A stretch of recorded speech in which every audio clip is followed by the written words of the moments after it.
Alpha, you're finally home. Welcome back. How was your trip? Did you like our new home? Indeed I did. It is awe-inspiring. Wonderful! I'm glad you like it, because we don't exactly have any other choice on the matter. Then we are fortunate. Fortunate indeed, and because of that, let us celebrate with a bottle of Zurai Ale, a little gift I snatched while on the run. And you nearly died for it. I nearly died for you, son, not some cheap bottle. But don't you sour the mood. I got just the story to accompany this grand achievement. Soon, the sanctuary will be operational. Then so it shall be, Father.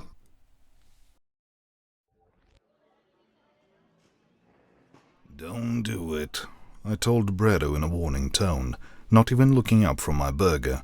The new security officer had curled up his raptorial appendages in disgust at the human food, but I had been stationed on X-51 long enough to have learned to love the haute cuisine of our galactic neighbors. Said cuisine was why I brought Bredo to what the humans called the station's food court. "But Blipe, it's pink," he said quietly, one of his eyes moving a bit to glance at the new human who had sat at one of the tables few feet away with a couple of other bipedal species. Bredo's own dark red chitin marked him as a warrior, while my own blue had set me on the path for bureaucracy. "Yes, she is," I said, emphasizing the appropriate pronoun. Bredo clearly didn't have much, if any, exposure to aliens, which was going to be a problem on a custom and border station like X-51. "But a human is not a Kroma, and their skin color doesn't mean the same as our chitin." "But Blipe, she's speckled," he protested again, before taking a bite of his baked Crassius fish. The human had begun chatting amiably with a couple of others, ones with darker complexions that someone like Bredo wouldn't confront recklessly. Them I knew, Leroy and Javier, but the woman must have been one of the many cargo pilots that passed through the station. "Yes, I can see that," I said, talking to Bredo in much like I would a hatchling. "But, again, a human is not a Kroma. Their patterns does not mean the same thing as they do for us."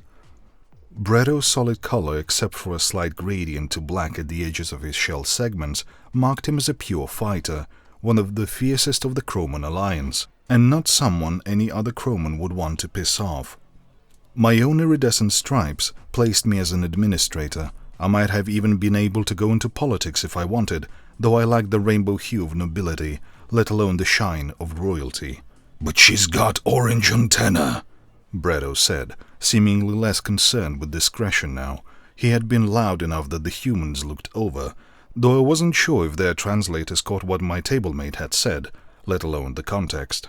"Keep your voice down," I admonished mildly, and Bredo had the good grace to look chagrined, the colors of his chitin becoming muted with embarrassment.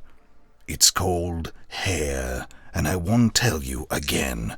A human is not a Kroma. Their hair color doesn't mean what antenna does for us.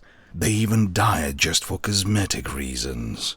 Bredo's antenna were as red as the rest of him, showing his focus in combat readiness.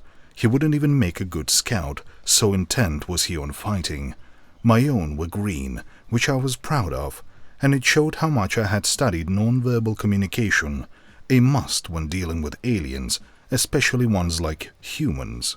"Just leave the humans alone, or you will regret it." "No," Bredo said, his antenna waving back and forth in disbelief. He unfolded his 6 walking legs to stand. "I've figured it out. You are messing with me. You think you're so much smarter than me that you can make me believe anything about some weird alien. I mean, come on. They don't even have a shell." I moved my antenna up and down to show my resignation. "Fine, do what you want, but keep in mind that you have been warned and will be solely responsible for the consequences of your own actions." Bredo walked over to the human's table, and Leroy, the man who had told me to simplify his skin color to black, looked at me. I waved my antenna again, showing him that I tried to warn Bredo and had been ignored. So, how much does she charge for a night? He asked two men, ignoring the woman completely. What the fuck? The woman exclaimed, shooting up to her full height. She stood up eye to eye with Bredo, making her short for a human, but no less formidable for it. I saw what Bredo clearly missed, that her face was rapidly turning red with anger, though the brown speckles still showed through. Siobhan, hold on, Javier said, standing to move between her and Bredo. He's new, just got to the station today. His supervisor is right there, and I'm sure the Kroma HR is going to give him a write-up. Don't pick a fight. I ain't picking a fight. That overgrown shrimp cocktail just called me a whore. Of course you are, Bredo said, making me sigh. Look at yourself. How could you be anything else? Look, new guy, Leroy said, trying to gently push Bredo back, though the warrior wouldn't let him be moved. You're, new, so we're giving you a pass on this one. But what you just said is extremely offensive. So just apologize to Siobhan and let Blythe take you back to the office for orientation. Better yet, you giant prawn, get your sorry ass back to whatever backwater fen you crawled out of. I sighed, knowing what was about to happen.